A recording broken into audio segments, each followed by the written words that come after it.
위기와 기회는 함께 온다는 것인데요. 이 시대를 본 하나님이 한숨을 푹 하고 쉬시며 안 되겠구나. 왜 이러세요?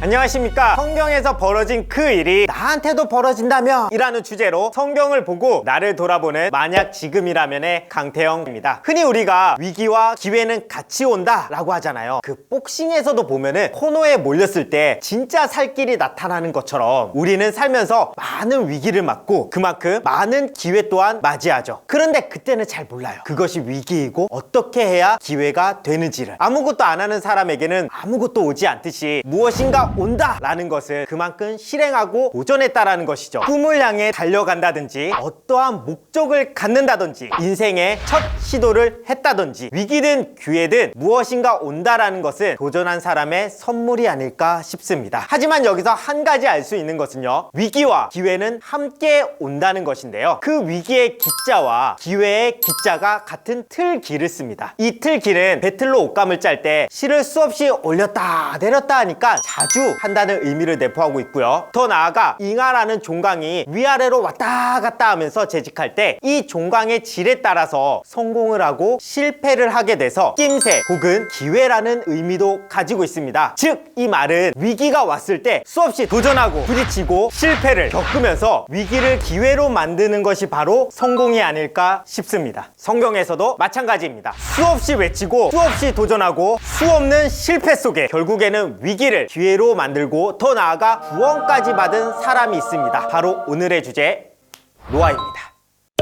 이 노아 선지자는요, BC 3000년에 인류 4대 문명에 있을 때 살았던 선지자인데요, 이때는 아담이 하나님이 그렇게 먹지 말라던 선악과를 먹고 사람이 하는 모든 것들이 악해지고 악해질 대로 있는 상태였어요. 우리 영화 같은 데 보면 범죄로 가득해서 어둡고 음산한 도시들이 다 나타나잖아요. 어떻게 손쓸 수 없는 상태의 도시들, 그 속에 주인공이 딱 하고 나타나서 도시의 범죄자들이랑 싸우듯이 이 시대를 본 하나님이 한숨을 푹 하고 쉬시며 안 되겠구나, 이 세계를 다시 새롭게 시작해야겠구나 하면서 그 일을 이룰 한 명의 선지자를 택한 것이 바로 노아 선지자였습니다. 이때 하나님께서 홍수로 심판할 것이니 방주를 만들라고 하는데요, 이 방주의 길이가 약 136.8m, 높이는 약 13.7m라고 하는데요, 이 정도면 대략 30층짜리 건물을 가로로 눕혔다고 생각하시면 될 것 같아요. 어마어마한 크기의 배죠. 근데 이것을 약 100년 동안 만들었다고 해요. 100년? 네,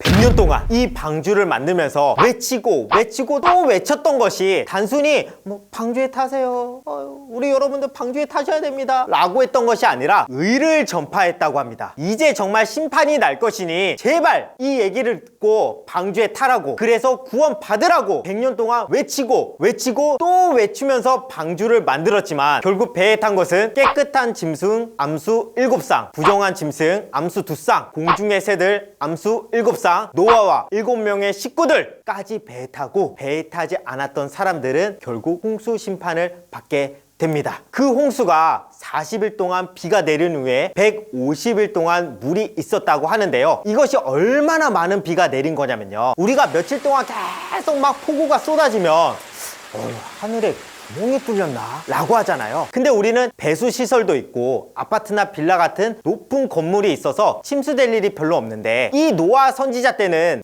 배수시설이 어디 있겠으며 아파트나 빌라 같은 그런 고층 건물이 어디 있겠어요. 이 상태에서 40일 동안 폭우가 팍 하고 쏟아지니까 진짜 말 그대로 홍수가 난 거죠. 그렇게 홍수로서 사람들을 다 심판하고 보니 하나님의 마음이 얼마나 아프고 힘드셨으면 다음부터 다시는 물로 심판하지 않겠다라는 약속을 하시며 그 증표로서 무지개를 쫙 하고 보여줍니다. 그렇게 노아 선지자의 배는 아라랏산에 정착하게 되고 결국에 심판이라는 위기 속에서 끝없이 외치고 도전하여 성공이라는 구원까지 받게 됩니다. 하지만 이것이 우리에게도 일어난다면요?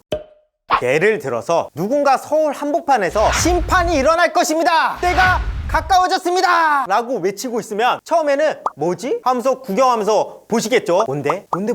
뭐야? 라면서 막 보시겠지만, 근데 그게 1년이 지나고 2년이 지나고 10년이 지나면요, 우리는 그 사람을 어떻게 볼까요? 우리는 또 그러겠죠. 에이그 저거 또 저러고 있네, 에이 정신 못 차리고 있네 하면서 무시하면서 가는데, 근데 갑자기 그 사람이 심판이 일어날 것이니 제발 좀 믿어주세요 하면서 막 하고 다가오면요, 그 우리 왜 이러세요 하면서 막 뿌리치고 도망가지 않았을까요? 혹은 도망가지 않으셨어요? 근데 이것이 하나님의 역사가 펼쳐질 때마다 그랬어요. 노아 선지자도, 모세 선지자도, 예수님도 똑같이 하나님의 말씀을 전할 때 이렇게 핍박받고 무시당하고 아무도 들어주지 않았습니다. 우리가 시간이 지나서 역사에 기록된 일이니 지금은 다 믿으시겠지만, 그 당시 사람들은 아무도 믿어주지 않았어요. 지금 우리가 살고 있는 이 시대도 똑같습니다. 이 순간에도 누군가는 이 노아 선지자처럼 끝없이 외치고 또 외칠 거예요. 그때 누군가는 그것을 들을 것이고 누군가는 그냥 지나치겠죠. 하지만 이것을 듣고 보고 있는 여러분들은 그냥 지나치지 마시고 무엇이 옳은가 직접 확인하고 구원의 방주에 타시길 바라겠습니다. 오늘의 영상 마치겠습니다. 감사합니다.